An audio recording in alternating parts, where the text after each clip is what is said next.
Backtester au préalable ces stratégies est selon moi la seule méthode qui permet de pouvoir à terme être rentable sur les marchés, parce que personne ne sait ce qu'il va se passer sur les marchés dans les jours à venir.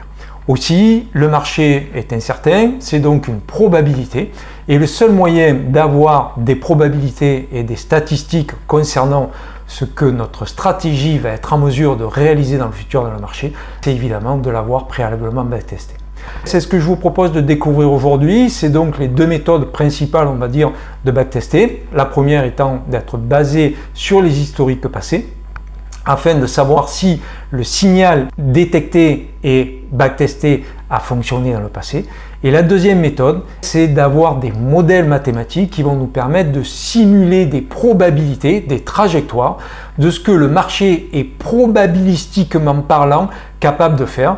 Et ainsi, on va pouvoir savoir si les stratégies ont la possibilité de gagner ou pas sur les marchés. Ce sont donc ces deux méthodes que nous allons découvrir dans cette vidéo, avec évidemment les avantages et les inconvénients de chacune de ces deux approches. Bienvenue donc sur Option Trading Tool, qui est une chaîne spécialisée dans le trading sur les options et qui a pour but de vous aider à mettre toutes les chances de votre côté pour réussir en trading et avec les options en particulier. Je suis Patrick, je suis trader indépendant depuis plus de 10 ans et développeur informatique. Donc comme je vous le disais, on ne sait pas du tout ce qui va se passer sur le marché, personne n'est capable de le savoir. Donc le marché est probabiliste et par conséquent on doit gérer le risque. Et pour pouvoir savoir comment au mieux gérer son risque et avoir les probabilités de ce que nous allons faire sur le marché, rien de mieux que de backtester préalablement ces stratégies. Donc c'est parti, on va voir les deux approches pour backtester correctement une stratégie. La méthode donc empirique et la méthode mathématique. C'est parti, regardons maintenant cette vidéo.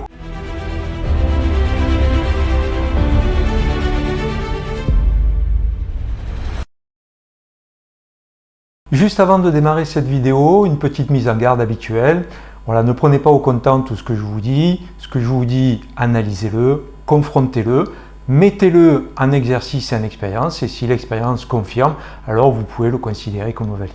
Donc la première méthode, qui est la méthode empirique, qui est la méthode, je dirais, la plus connue, consiste à aller sur une plateforme, de détecter par exemple un signal via un indicateur technique, des moyennes mobiles. Donc on regarde ce qui s'est passé dans le passé, on s'assure que au moins dans un premier temps visuellement, le signal que l'on considère comme étant valable effectivement semble donner des opportunités intéressantes que l'on peut trader. À partir du moment où on a détecté cet éventuel pattern, on va utiliser une plateforme de backtesting et on va rentrer les critères qui nous semblent être nécessaires de devoir rentrer pour valider cette méthode. Alors là, ce qu'il faut faire, bien sûr, c'est le faire dans un premier temps sur des données qu'on va appeler des données vues, c'est-à-dire que si vous avez un historique suffisamment long, il faut évidemment avoir un historique le plus long possible pour justement avoir différentes phases de marché, ne pas trader, ne pas par exemple backtester uniquement sur des marchés qui n'ont fait que monter par exemple, parce que forcément la stratégie n'aura pas été confrontée à différentes phases de marché et elle doit être confrontée à différentes phases de marché. Donc, par conséquent, il faut avoir un historique suffisamment long, mais on ne va pas, dans un premier temps, backtester la stratégie sur la totalité de l'historique. On va, dans un premier temps, le faire sur une partie. C'est ce qu'on appelle les in sample. C'est-à-dire qu'en fait, on va regarder sur, par exemple, un tiers ou la moitié en fait, des données de la totalité de l'historique. On va backtester sur cette partie-là. Et là, on va essayer de entre guillemets optimiser. On va essayer plusieurs paramètres par exemple de moyenne mobile, etc. Et on va relever des métriques, les gains, le nombre de trades, la durée moyenne des trades, les différents ratios, enfin, etc. Et ainsi déterminer si la stratégie nous paraît être viable ou pas. Une fois qu'on a déterminé si la stratégie est viable ou pas, on va ensuite la tester sur les données non vues, histoire de voir si elle continue à fonctionner et donc à avoir, on va dire, des statistiques qui sont similaires de celles qu'on a pu constater dans la partie qui nous a permis d'élaborer et d'optimiser la stratégie.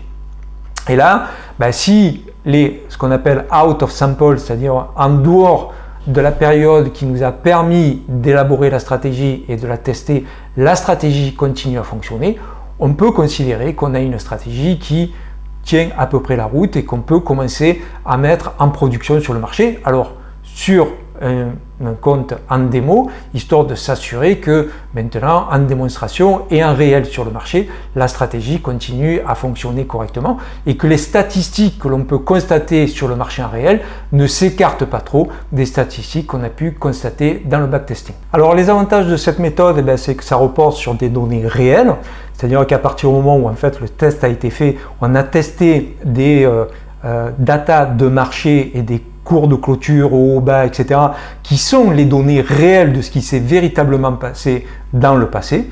Et ainsi, notre stratégie repose sur des données réelles. Donc ça, c'est un des avantages. L'autre avantage, c'est qu'elle permet d'avoir des ratios qui reposent sur cette réalité. Et donc, on a des ratios qui sont corrects. Par contre, les inconvénients, c'est que généralement, on n'a pas nécessairement mis le système dans des situations de stress extrême, s'il n'en a pas rencontré durant les différentes phases de marché sur lesquelles il a été testé. Il y a souvent, et selon les niveaux de sophistication du signal d'entrée, on va avoir peu de signaux. Et donc du coup, statistiquement, ça peut faire reposer des stratégies sur un nombre de signaux trop faible pour avoir statistiquement quelque chose de suffisamment solide et valide. Ça, c'est l'autre inconvénient. L'autre inconvénient, c'est qu'on peut facilement tomber dans ce qu'on appelle l'overfitting, c'est-à-dire qu'en fait, on va trop optimiser et suroptimiser la stratégie. Et après, il y a les pièges classiques de n'avoir pas mis de frais de ciblage suffisamment importants. Il faut bien sûr s'assurer que les données de marché sur lesquelles on a fait reposer la stratégie en termes de prix, de différence entre le bid, le ask, les volumes, etc. sont correctes, de sorte à ce que bien sûr les datas reposent sur des données qui soient correctes et ainsi on aura des ratios et des informations les plus correctes possibles. Voilà, et puis surtout, c'est qu'elle est facile à mettre en place puisque la plupart des plateformes de backtesting proposent ce genre d'approche et permettent aujourd'hui à des non-développeurs, via justement des plateformes et des interfaces intuitives, permettent de facilement mettre en place ce type de stratégie. Alors l'inconvénient, évidemment, c'est que à partir du moment où vous avez affaire à une plateforme, vous êtes limité par ce qui vous est proposé par la plateforme. Donc si vous avez des idées qui vous sont personnelles, vous êtes évidemment limité quant aux capacités que vous aurez de pouvoir backtester des stratégies. Et donc en termes de résultats, ce que ça peut donner, c'est par exemple des fiches que nous avons là sous les yeux. Donc là, bien sûr, c'est des fiches de trades qui sont issues de backtesting qui ont été faits dans un premier temps et qui maintenant, connectés au marché, génèrent des trades en réel. Et les statistiques que nous allons voir sont à la fois les statistiques issues du backtesting, mais également de la situation en réel, puisqu'en fait, toutes les opportunités qui sont proposées et que nous allons voir maintenant ont été mises en production depuis maintenant octobre 2023, c'est-à-dire plus de 2 ans. Et donc on voit que toutes les informations relatives aux trades nous sont indiquées, mais pour se référer au backtesting, on voit qu'on a un nombre de trades qui nous est indiqué, le taux de gagnant, le gain moyen, le ROI, la durée moyenne, enfin etc. On a donc un ensemble en fait d'informations qui nous permettent de faire reposer notre décision sur l'ouverture du trade, l'opportunité de le faire ou de ne pas le faire parce qu'on considère que les statistiques ne sont pas suffisamment fiables, elles ne sont pas bonnes, le ROI il n'est pas bon, le taux de réussite n'est pas suffisamment important et bien sûr on a la possibilité de visualiser donc l'equity curve et donc ainsi en ayant l'equity curve et la courbe du sous-jacent avec, on peut voir les moments durant lesquels en fait la stratégie a tendance à surperformer ou au contraire sous-performer. La deuxième approche, c'est une approche de modélisation mathématique. La grosse différence, c'est que plutôt que de se baser sur des données historiques passées, et à partir du moment où on détecte un signal et qu'on utilise toujours des données issues du passé pour voir si la stratégie a fonctionné ou pas, on va prendre le signal que l'on va pouvoir déterminer selon les mêmes critères que ceux que par exemple nous avons vus tout à l'heure pour le backtesting empirique et à partir de là, plutôt que de prendre les données donc de l'historique passé, on va simuler des trajectoires. Et donc on va utiliser pour cela des modèles mathématiques et c'est une deuxième approche que j'ai également utilisée et implémentée donc dans la plateforme que je propose. Alors comment est-ce que ça fonctionne? Ce que j'ai décidé de faire, c'est que à chaque jour de la cotation, je prends la situation actuelle des cours. À cette situation actuelle, je vais prendre de la volatilité, je vais prendre du momentum, de la force relative et d'autres ingrédients, entre guillemets. Et ces ingrédients, plutôt que de regarder le niveau du RSI, je vais regarder son Z-score, c'est-à-dire en fait, grosso modo, sa position relative. Parce que un RSI, par exemple, qui est en dessous de 30, ça peut être une situation extrême, mais si ça fait 3 mois qu'il est en dessous de 30, c'est, on va dire, sa situation normale. Par contre, s'il a passé son temps à être, par exemple, au-dessus de 60, et que là, maintenant, il est à 30, là, on peut considérer que le niveau de 30 est une situation extrême. Donc, du coup, c'est une approche différente, mais qui peut également être utilisée dans le cadre d'un backtesting empirique. Donc là, voilà. Donc on va prendre la situation du jour et on va en dessiner un pattern. Et ce pattern, ce que le programme va faire, c'est qu'il va maintenant revenir en arrière de la totalité de l'historique et il va parcourir l'historique. Et il va être à la recherche de ce pattern qui est un pattern similaire à celui que nous avons aujourd'hui. Une fois qu'il détecte ce pattern, il va là maintenant faire appel à un programme Python où on va lui passer un certain nombre de données comme la volatilité, on va y passer une ligne de régression pour avoir une tendance, enfin, etc. Et là, le programme va simuler d'une part de la volatilité pour créer justement des probabilités de volatilité sur les trajectoires qui vont être simulées grâce à un bootstrap et de Monte Carlo. Ainsi, pour un pattern donné, il y a 5000 trajectoires qui vont être simulées. Et ces 5000 trajectoires, pour chacune de ces 5000 trajectoires, il va tester plusieurs stratégies d'options sur plusieurs DTE. Et il va regarder pour chacune des trajectoires, chacune des DTE et chacune des stratégies d'options si la stratégie a gagné ou perdu.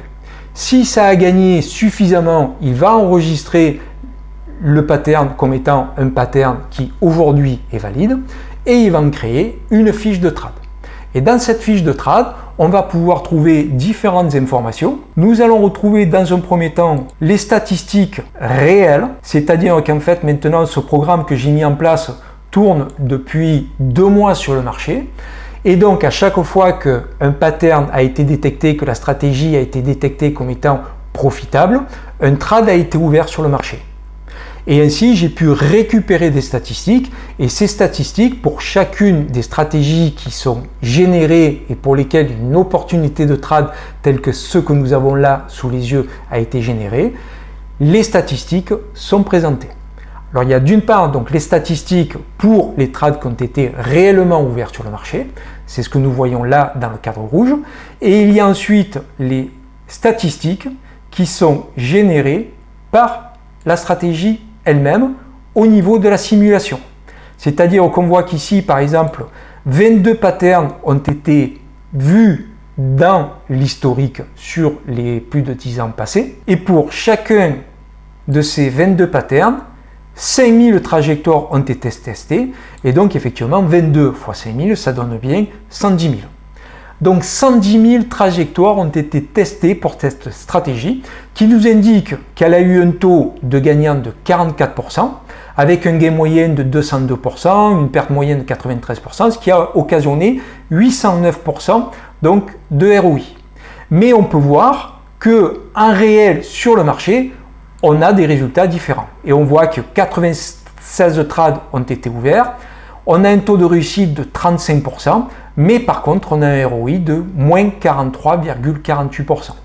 Donc, en simulation, en modélisation, on a des gains, mais en réel, on s'aperçoit qu'on a des pertes. Donc là, du coup, ce genre d'opération, je ne vais pas l'ouvrir parce que je vais considérer que le réel est en contradiction avec ce que la simulation m'a montré. Alors, les statistiques qui sont montrées en réel, ça concerne non pas le pattern, puisque le pattern, lui, change tous les jours, ça concerne la stratégie d'option, qui ici est donc un short put debit spread.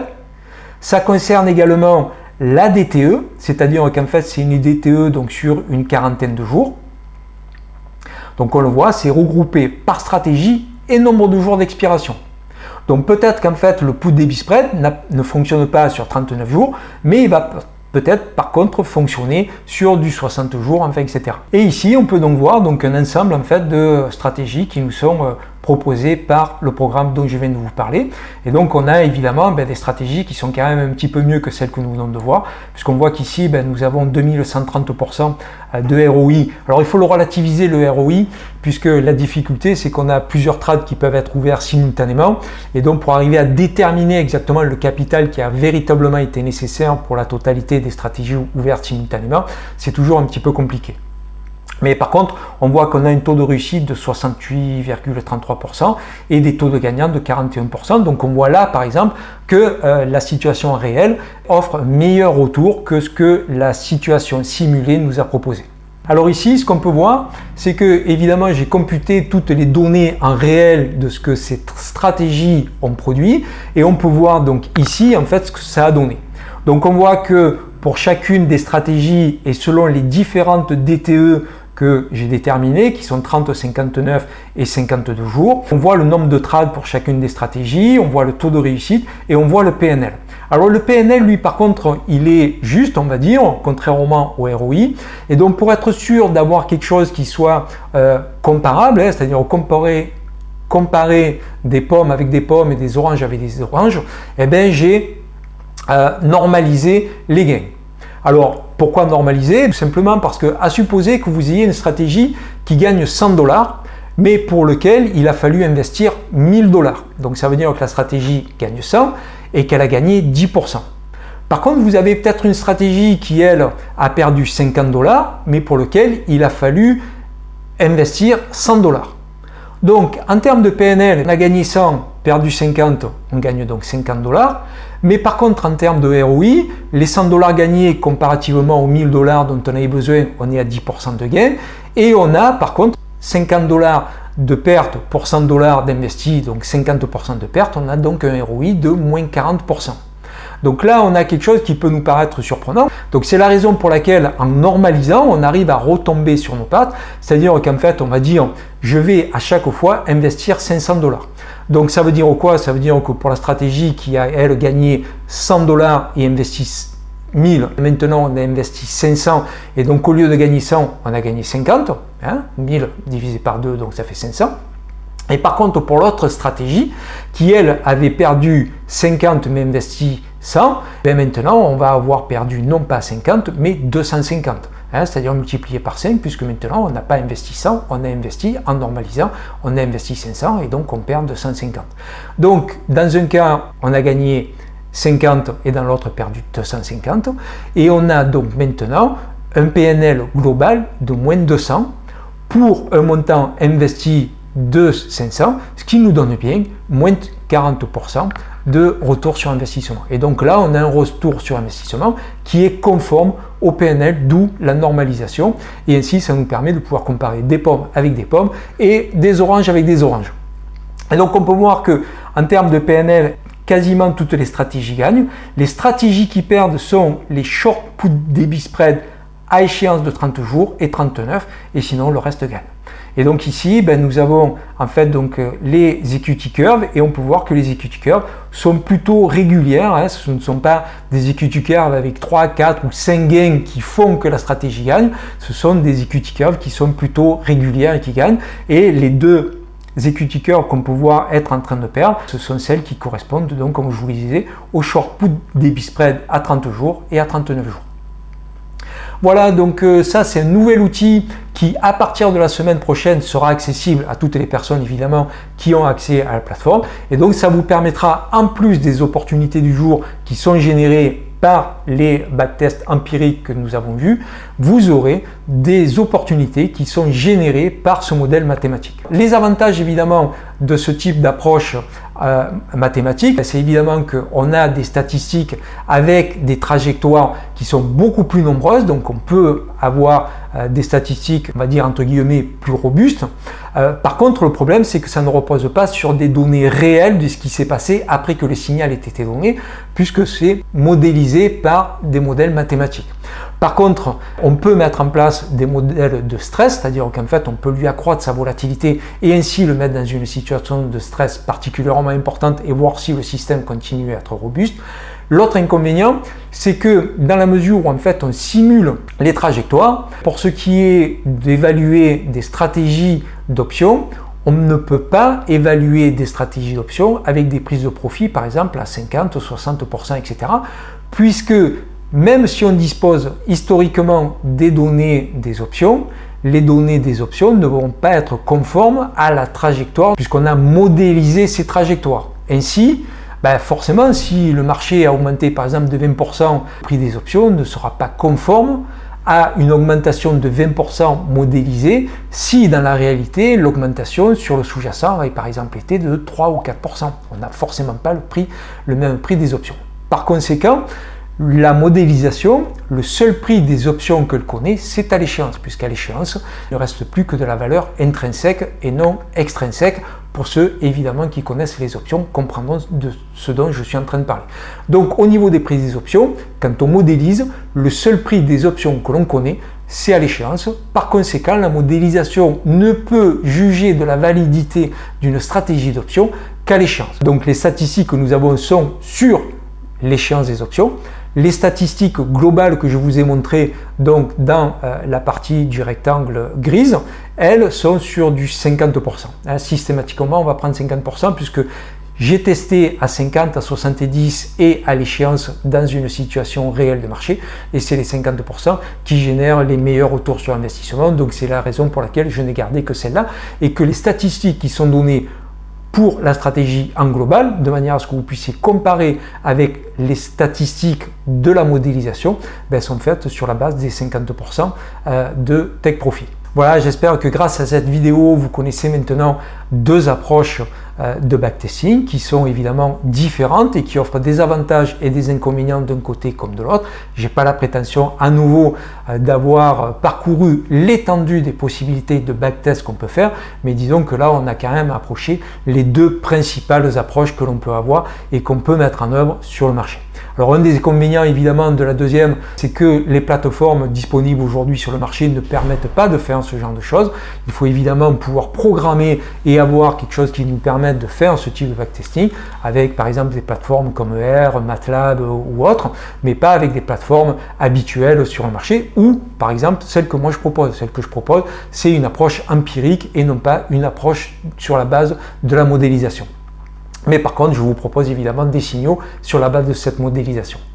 Voilà, à nouveau, si vous avez bien sûr soit des questions parce que vous souhaitez que j'apporte des clarifications sur certains points qu'on a abordés dans la vidéo, ou alors que vous utilisez vous déjà l'approche A ou l'approche B et que vous souhaitez soit apporter des critiques quant à la façon que j'ai eu de présenter les choses, parce que peut-être que j'ai dit des bêtises, ça m'arrive, parfois j'ai la langue qui fourche et parfois donc je dis une chose alors que je pense au contraire, ça peut aussi m'arriver, donc n'hésitez pas bien sûr à me reprendre et à apporter vos commentaires, à liker la vidéo, à cliquer sur la petite cloche de notification pour être informé des prochaines vidéos que je mettrai en ligne.